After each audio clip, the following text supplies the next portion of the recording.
Sa taong 2092, dahil sa matinding pagbabago ng klima, halos lahat ng halaman sa mundo ay tuluyan ng namatay. Dahil dito, halos hindi na matirhan ang Earth. Isang korporasyon na kilala bilang UTS ang nagtayo ng bagong tahanan ng sangkatauhan sa kalawakan, isang orbiting habitat na ginaya ang mga natural na proseso ng Earth. Ngunit ihilan lamang ang pinapayagang manirahan doon, at mas kakaunti pa ang nabibigyan ng pagkakataong maging ganap na mamamayan.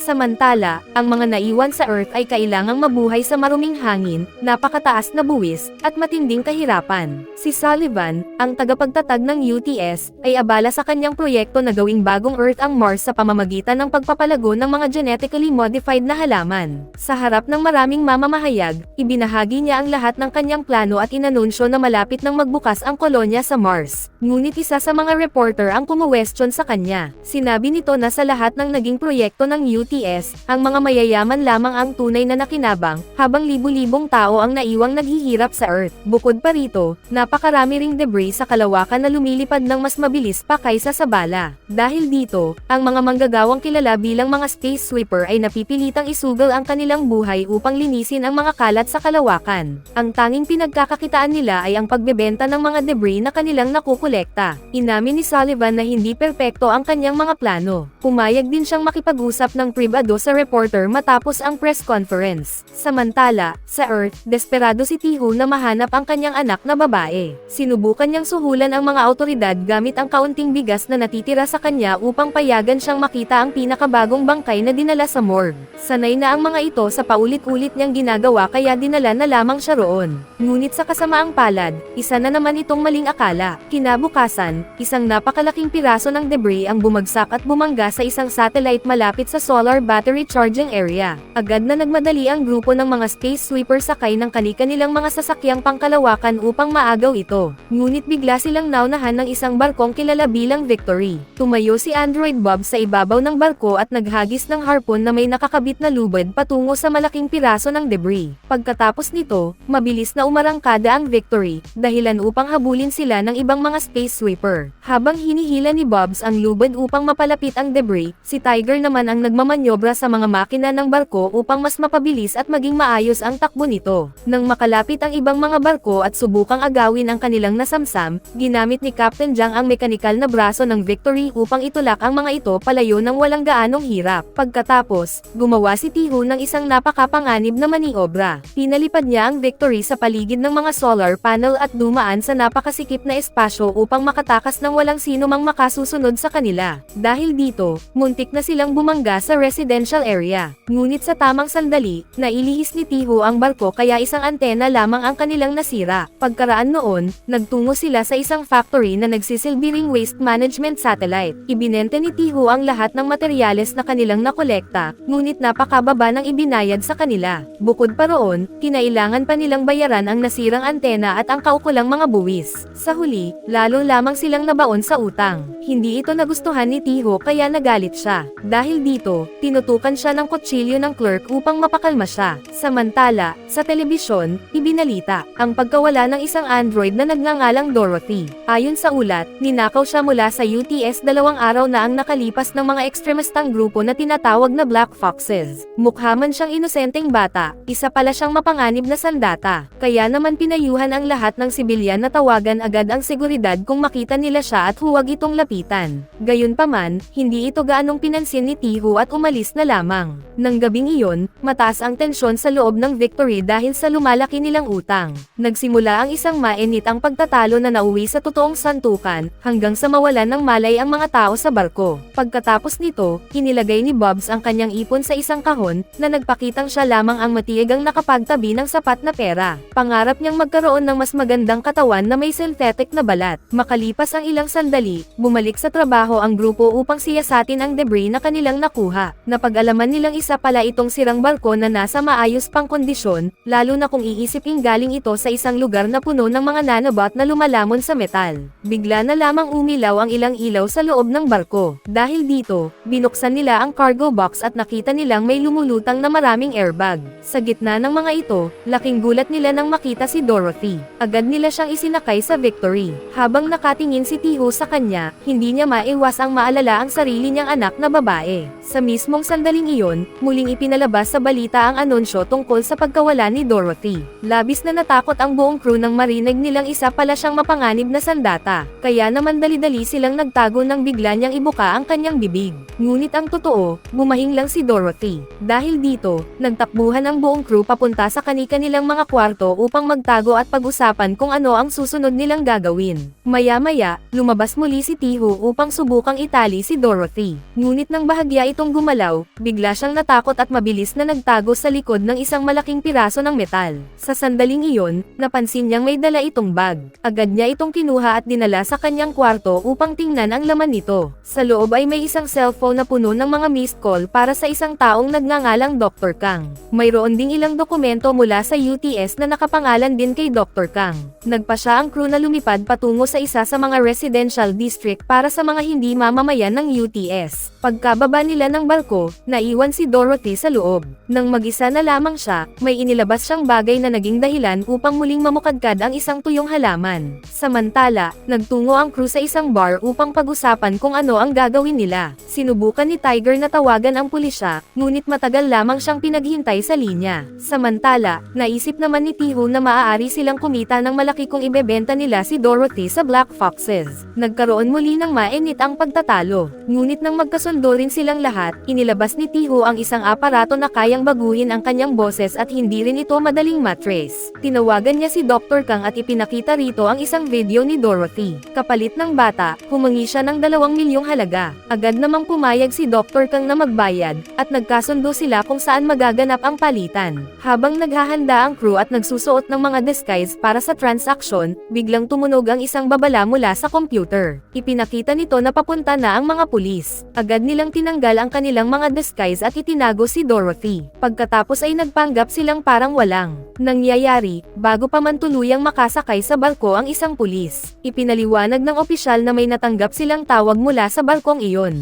Napansin din niyang tila may itinuturo si Tiger sa likod ng isang pinto habang may hawak na taser. Dahil dito, pumasok ang pulis sa silid upang maghanap ng anumang kainahinala. Ngunit palihim na gumalaw si Dorothy at siniguradong manatiling nakatago sa buong oras. Habang abala ang pulis sa paghahalughog, kumuha si Tihu ng bahagi ng ipon ni Bobs at palihim itong isinilid sa kamay ng pulis. Ngunit agad siyang itinulak palayo ng opisyal. Ngunit nanatili pa rin ang pera sa pagitan ng mga daliri ng pulis, at nai-record ni Bobs ang buong pangyayari. Dahil dito, binantaan siya ni Captain Jiang na isusumbong siya sa kanyang mga nakatataas hanggang sa mapilitan itong umalis. Pagkatapos noon, muling isinuot ni Tihu at Tiger ang kanilang mga disguise at nagtungo sa isang club sa commercial district para sa napagkasunduang palitan. Habang ligtas na itinago ni Tiger si Dorothy sa loob ng isang bag, lumapit naman si Tihu upang makipagkita kay Dr. Kang. Biglang nilapitan si Dr. Kang ni Tihu mula sa likuran at sinuri kung may dala siyang armas. Pagkatapos nito, inutusan siya nitong lumipat sa isang malapit na balkonahe.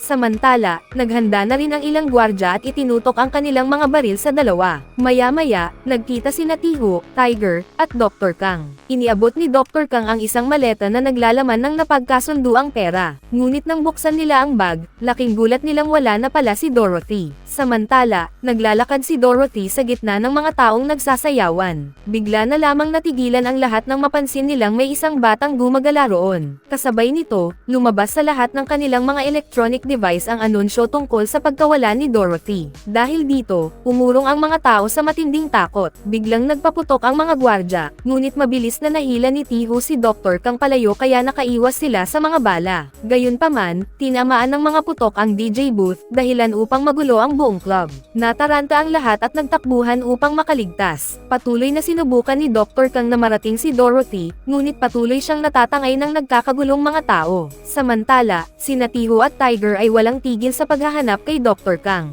Makalipas ang ilang sandali, napansin sila ng isang gwardya at agad silang pinaputukan. Ngunit biglang lumitaw ang kakaibang kapangyarihan ni Dorothy. Lumikha ito ng isang kalasag na nagpatunaw sa lahat ng paparating na bala. Sa kabila nito, hindi tumigil ang mga gwardya sa pagpapaputok hanggang sa wala na silang maramdamang lamang anumang presensya sa loob ng silid. Dahil dito, inakala nilang napatay na nila ang kanilang mga target. Gayunpaman, nagawa pa ring makatakas ni Tiho at ng kanyang mga kasama si Dorothy. Sakay na sila ngayon ng Victory at mabilis na lumalayo sa lugar. Dahil nasira ang kanilang barko, napilitan silang manatili muna sa factory para maisagawa ang mga kinakailangang pagkukumpuni. Matapos silang pag-alitan dahil sa kabiguan ng kanilang misyon, sinira ni Captain Jiang ang cellphone ni Dorothy. Naniniwala kasi siyang iyon ang ginamit ng mga gwardya upang matuntan ang kanilang kinaroroonan. Mabuti na lamang at nasave na nila ang numero ni Dr. Kang, kaya maaari na nila itong kontakan gamit ang sarili nilang communicator. Samantala, nakikipagpulong si Sullivan sa kanyang grupo ng mga siyentipiko tungkol sa mga nanobots sa Mars na nagsisikap magpatubo ng mga halaman at maging ng isang karagatan. May isang tauhan na nagdala sa kanya ng goggles ni Dorothy na naiwan sa club. Habang nakatitig siya rito, pinagalitan niya ang kanyang mga siyentipiko at sinabing kailangan nilang makahanap ng matibay na ebidensyang nagpapatunay na wala ng pag-asa ang Earth. Habang nagsasalita siya, biglang umitim ang mga ugat sa kanyang katawan at napangiwi siya sa matinding sakit. Makalipas ang ilang sandali, humingi si Dorothy ng gunting kay Tiho. Ginamit niya ito upang putulin ang mga kamatis na tumubo sa halaman.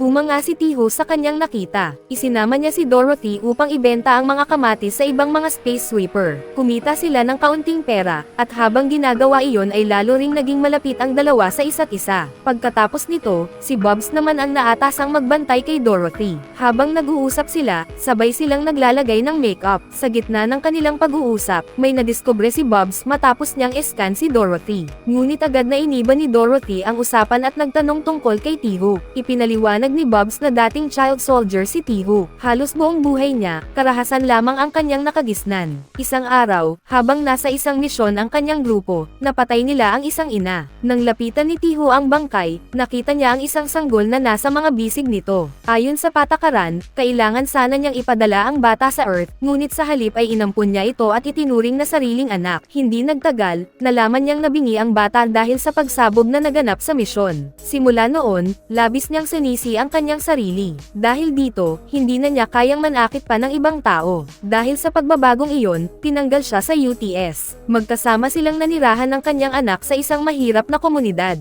Isang gabi, habang naghahanap si Tiho ng paraan upang kumita ng pera, biglang nawala ang kanyang anak matapos itong lumayo sa kanya. Ilang sandali lamang ang lumipas, isang napakalaking piraso ng space debris ang bumagsak sa kanilang lugar. Libu-libong tao ang namatay, habang ang iba naman ay nagtakbuhan sa matinding takot. Sa gitna ng kaguluhan, hindi na mahanap ni Tiho ang kanyang anak. Wala siyang nagawa kundi panoorin ng may matinding takot ang bahagi ng kanilang bayan na tuluyang natangay papunta sa kalawakan. Kalaunan, ipinaliwanag ng mga awtoridad na mayroon lamang silang humigit kumulang 3 taon upang mahanap ang bangkay. Pagkalipas ng panahong iyon, wala nang pag-asang mabawi ito dahil masyado na itong napapalayo kasama ng mga debris sa kalawakan. May mga search company na maaaring umupa upang mas mabilis na mahanap ang kanyang anak, ngunit wala siyang sapat na pera para rito. Hanggang sa kasalukuyan, patuloy pa rin siyang naghahanap sa kanyang anak. Iyon ang dahilan kung bakit sumali siya sa isang grupo ng mga space sweeper. Naputol ang kwento ni Bobs nang matagpuan siya ng ilang court agent kasama si Dorothy. Kasabay nito, biglang nagring ang mga communicator ng barko. Agad na tumakbo si Tiho upang sagutin ang tawag, ngunit hinarangan siya ng mga ahente. Sa sobrang desperasyon, itinulak niya ang mga ito at nagawa pa ring sagutin ang tawag. Sa pag-uusap nila, pumayag siyang makipagkita muli kay Dr. Kang sa panibagong lugar. Sa kasamaang palad,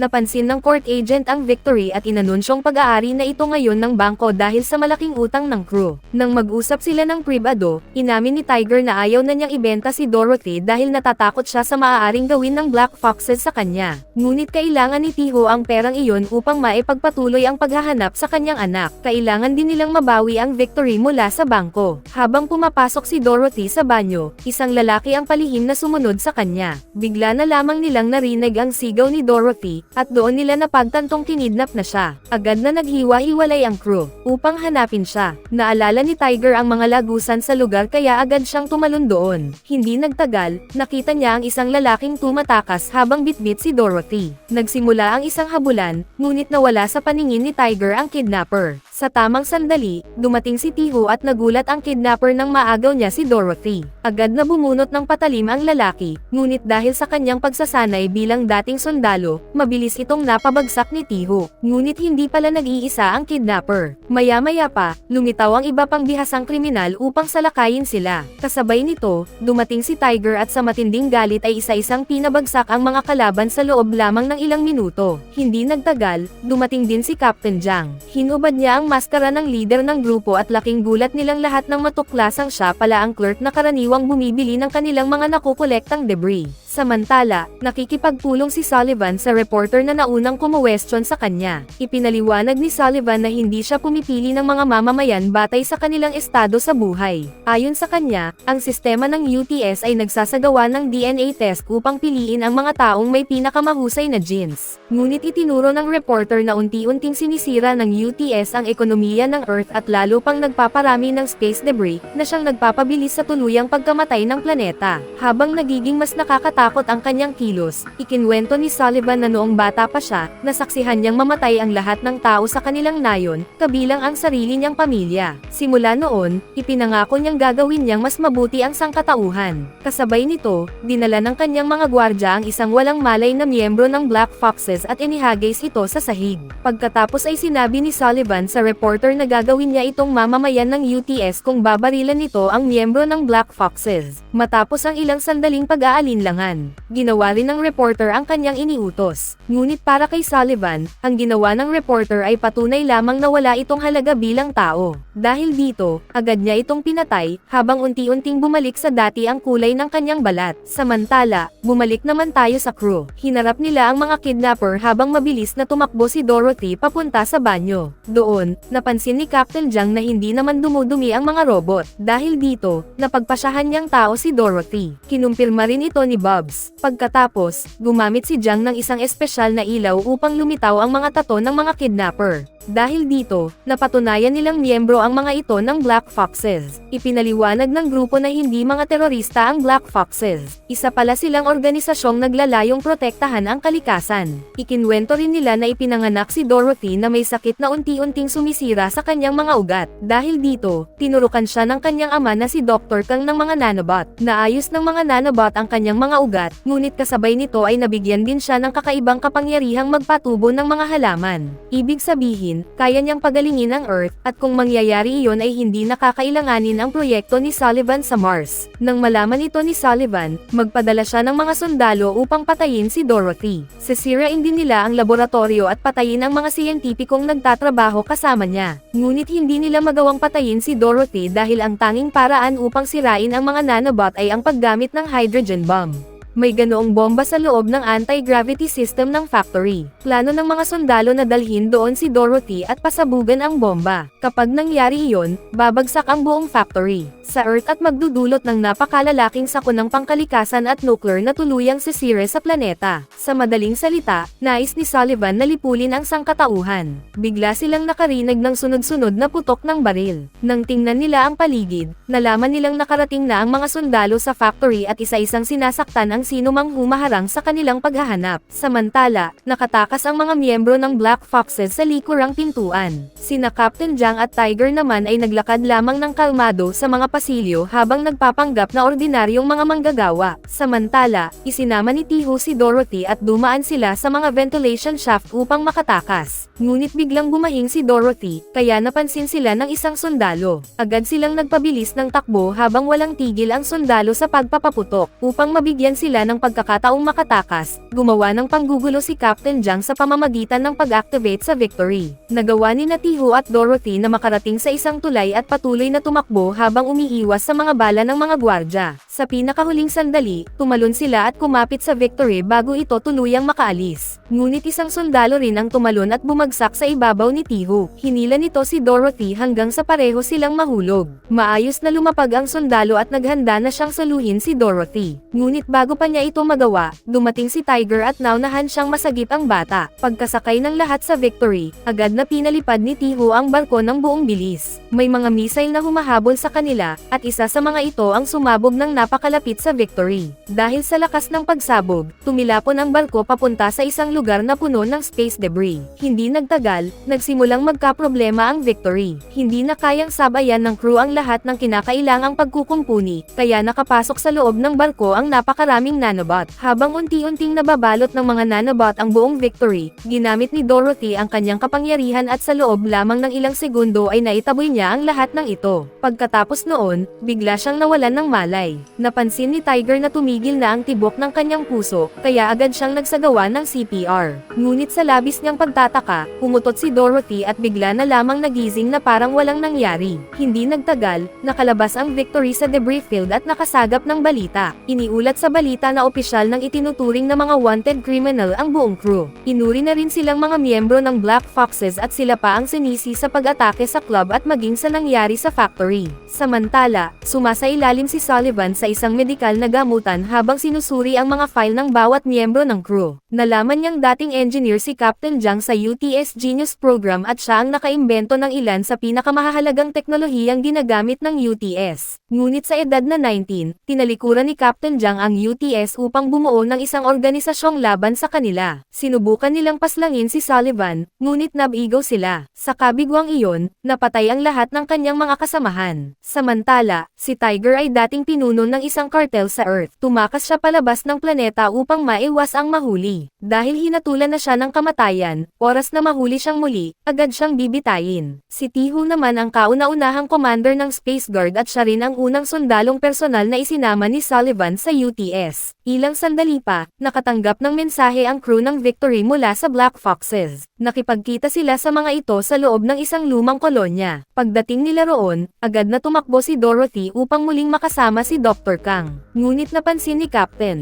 Jiang na may kakaiba sa lugar. Napapalibutan pala ito ng mga EMP explosive. Maya-maya, sabay-sabay na nag-activate ang mga ito. Dahil dito, agad na tumigil ang lahat ng sistema ng Victory, pati na rin si Bobs. Sa mismong sandaling iyon, pumasok ang mga sundalo sa Victory at walang habas na pinagbabaril ang mga miyembro ng Black Foxes bago nila dinukot si Dorothy. Sinubukan ng grupo ni Captain Jiang na iligtas siya, ngunit mabilis silang napabagsak ng mga sundalo. Sa huli, sina Captain Jiang, Tiho, at Tiger ay inaresto lamang, habang lahat ng miyembro ng Black Foxes ay pinatay, kabilang si Dr. Kang. Hindi nagtagal, dumating si Sullivan. Ipinasok niya ang kanyang kamay sa bibig ni Captain Jiang upang alisin ang isang microchemical bomb na halos gamitin na nito para magpasabog ng sarili. Hindi niya pinatay ang tatlo dahil sa kasaysayan nilang magkakilala. Sa halip, ipinaliwanag niya ang kanyang plano. Pagkatapos, naghagis siya ng napakaraming pera bilang kabayaran para kay Dorothy. Kinutsapan niya si Tiho nang makita niyang pinulot nito ang pera dahil desperado itong mahanap ang kanyang anak. Pagkatapos noon, iniutos ni Sullivan sa kanyang mga tauhan na ikabit si Dorothy sa hydrogen bomb sa loob ng factory at ibagsak ang buong pasilidad sa Earth. Maya-maya, nagpakita siya bilang isang hologram sa harap ng lahat ng mamamayan ng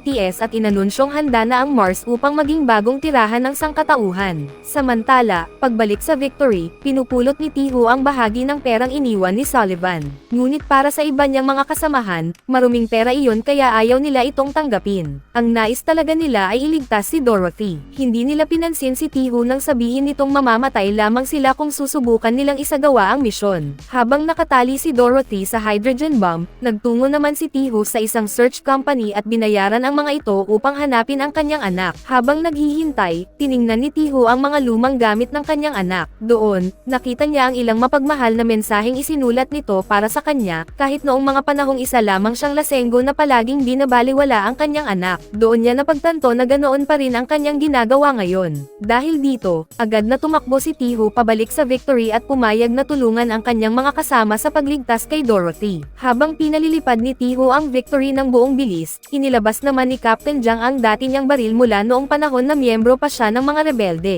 Tumayo siya sa labas ng barko at walang tigil na pinaputukan ang mga paparating na sundalo. Ngunit hindi niya kayang sabayan ang dami ng mga kalaban, kaya lumabas din si Bobs at nagsimulang magpalipat-lipat sa pagitan ng mga barko ng kalaban. Ginamit niya ang kanyang harpon upang isa-isang wasakin ang mga ito. Sa kasamaang palad, nabali ang kanyang harpon kaya napilitan siyang bumalik sa loob ng Victory. Pagkatapos, inutusan ni Tihu si Tiger na paabutan sa sukdulan ang kakayahan ng mga makina ng barko. Pagkatapos nito, mabilis niyang itinutok ang Victory pababa patungo sa Earth, ngunit sa pinakahuling sandali ay bigla niya itong iniahon. Hindi sapat ang bilis ng mga missile na humahabol sa kanila, kaya nasunog ang mga ito nang tumawid sa atmosphere ng Earth. May ilan pang barko ng kalaban na patuloy na humahabol, ngunit mas mabilis ang Victory at nagawa nitong makapasok sa factory sa tamang oras. Agad na tumakbo ang buong crew papunta sa gravity chamber at matagumpay nilang nailigtas si Dorothy. Sinuri ni Captain Zhang ang programming ng bomba at nadiskubring nasa loob mismo nito ang detonator. Ibig sabihin, kapag sinubukan niyang i-hack ang sistema nito, agad itong sasabog. Kailangan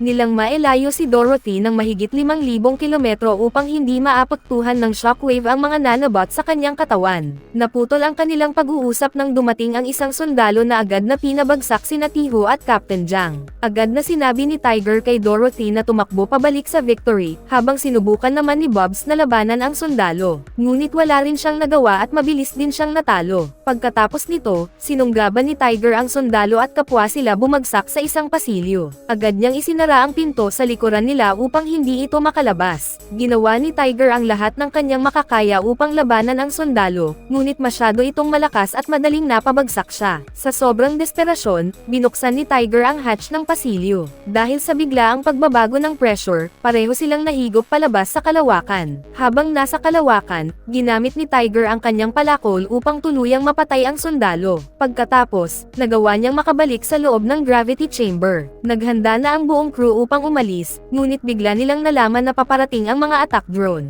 Agad na binuksan ni Captain Zhang ang komunikasyon sa lahat ng mga space sweeper. Ipinaliwanag niya ang tunay na plano ni Sullivan at humangi ng kanilang tulong. Mabilis na pinalipad ni Tihu ang Victory palabas ng factory, habang walang tigil namang pinapaputukan ni Captain Zhang ang mga attack drone. Paglabas nila, nakita nilang naghihintay na ang lahat ng manggagawa sa factory at ang iba pang mga space sweeper sakay ng kani-kanilang mga barko. Dahil sa kanilang pagtutulungan at mahusay na pagtutok, sunod-sunod nilang nawasak ang napakaraming attack drone. Dahil dito, ligtas na nakalayo ang Victory upang mailigtas si Dorothy. Samantala, ang recording ng paliwanag ni Sullivan na nai-record ng Victory ay ipinadala sa mga himpilan ng balita. Dahil dito, nalaman ng buong sangkatauhan ang katotohanan. Sa matinding galit, agad na umalis si Sullivan sakay ng sarili niyang barko at hinabol ang Victory. Pagkakita niya rito, agad niya itong pinaputukan upang pigilan ang pagtakas nito. Gumanti rin ng putok si Captain Zhang habang patuloy namang pinalilipad ni Tihu ang Victory ng buong bilis. Ngunit dahil sa matinding pagyanig ng barko, may bumagsak na malaking piraso ng metal na nag-ipit kay Captain Zhang.